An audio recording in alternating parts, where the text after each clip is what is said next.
The workshop was tucked at the edge of the human colony on Vega 4, a blue-gray planet that seemed permanently caught between twilight and dawn. Rust-colored winds scraped across the barren plains, carrying with them the scent of iron dust. To most, this outpost was little more than a supply hub for passing freighters and wandering salvagers. But to Marcus Hale, a war veteran-turned-engineer, it was home. His shop was cluttered with piles of scrap, blinking consoles, and machines that looked older than some of the mountains outside. The place had survived because Marcus could fix nearly anything: shuttles, drones, exosuits, and the occasional mining bot that had taken one too many tumbles into the pits. His hands were scarred, his eyes tired, but the spark of craft had never left him.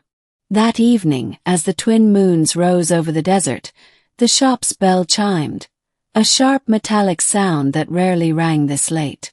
Marcus looked up from the disassembled drone on his workbench.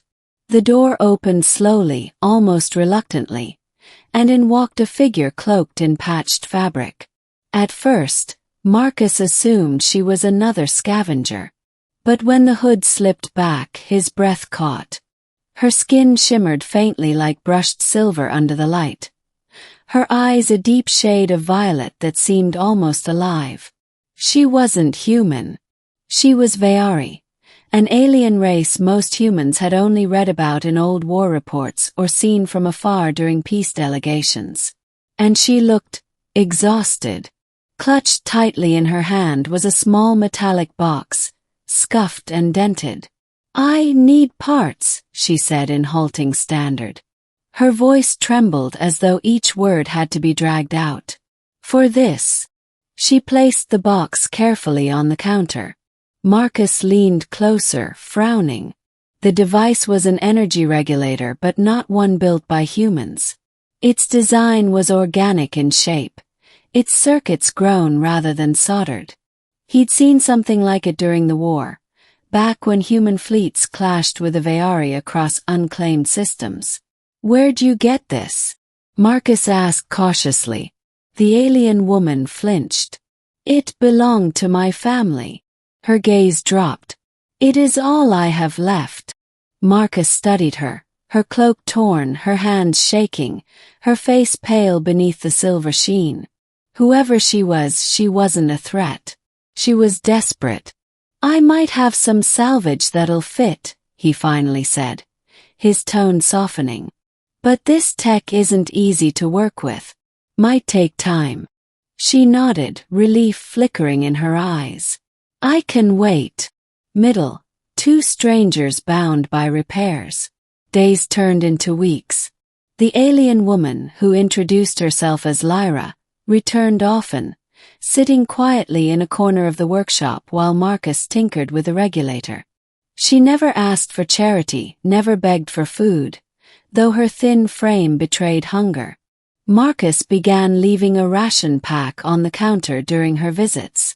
At first she resisted, but eventually hunger won. Conversations grew. "You're far from home," Marcus said one evening as sparks crackled from his soldering tool. "My home." Lyra's voice broke. "Gone. My people scattered. I walked for months across the wastes before I found this colony." Marcus paused, meeting her eyes. He knew loss.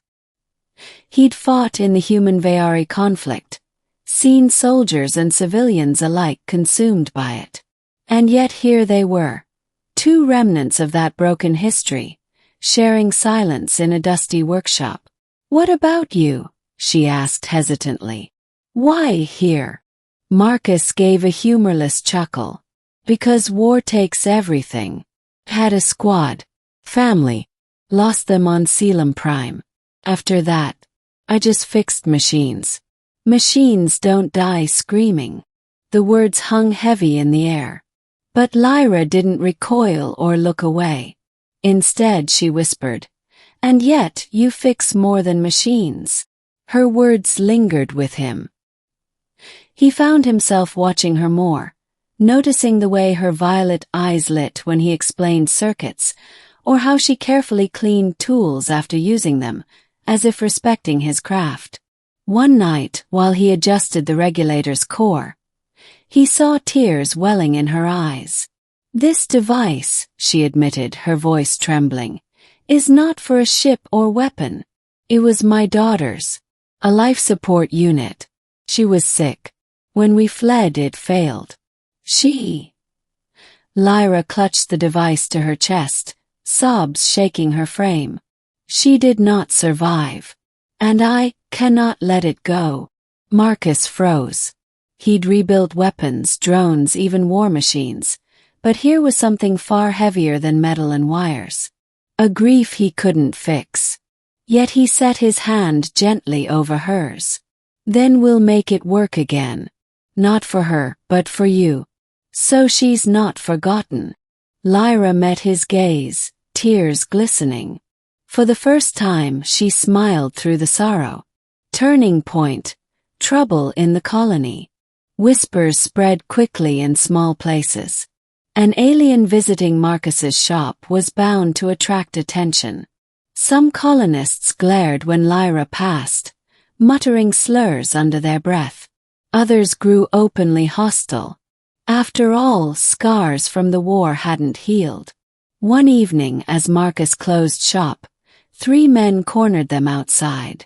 "She doesn't belong here," one spat, his voice thick with drink. "You fixing her toys, Hale. Planning to sell us out to her kind." Marcus stepped in front of Lyra, jaw tightening. "She's not hurting anyone. Go home." But the men sneered, grabbing pipes and metal rods.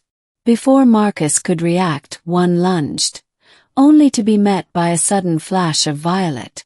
Lyra's eyes glowed, and a wave of energy knocked the attacker sprawling. The men scrambled away, cursing. Lyra trembled, her hands sparking faintly. "I didn't want to," she whispered, horrified by her own power. Marcus steadied her. "You defended us. Don't be ashamed."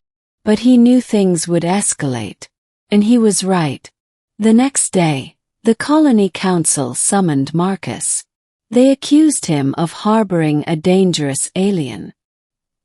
He argued until his throat burned, but prejudice outweighed reason. The order was clear. Lyra had to leave. When Marcus returned to tell her, he found her packing her few belongings, eyes downcast. "I cannot stay," she said softly. "I bring only danger to you." Marcus's chest ached. For years he had lived alone, hollowed by loss. Now in Lyra he had found something, connection, understanding, maybe even hope. He couldn't let it slip away. "You don't have to go," he said firmly. "Not while I'm here." Ending. A home forged together. That night Marcus made his choice. He loaded his old shuttle with supplies, tools, and the repaired regulator. Lyra stood uncertain at the hatch. "Where will we go?" she asked. "Anywhere but here," Marcus replied. "There are outer colonies, free zones. Places that don't care what you look like." "I don't much care where, so long as you're not alone." Tears welled in Lyra's eyes as she stepped inside. The shuttle lifted off, leaving behind the bitter colony lights. As the stars stretched across the void, Marcus glanced at Lyra. She clutched the regulator close, but her gaze was no longer lost in grief. Instead, it rested on him with trust.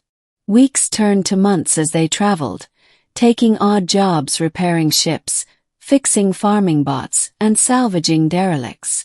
Together they carved out a life not defined by war or loss, but by rebuilding. Machines, yes, but also each other. One evening, as they sat by the shuttle's viewport watching the starfields pass, Lyra whispered, "You gave me more than repairs, Marcus. You gave me a home." Marcus's rough hand found hers, holding it gently. "And you gave me back something I thought I'd lost forever. Oh, and in the endless dark of space, that was brighter than any star."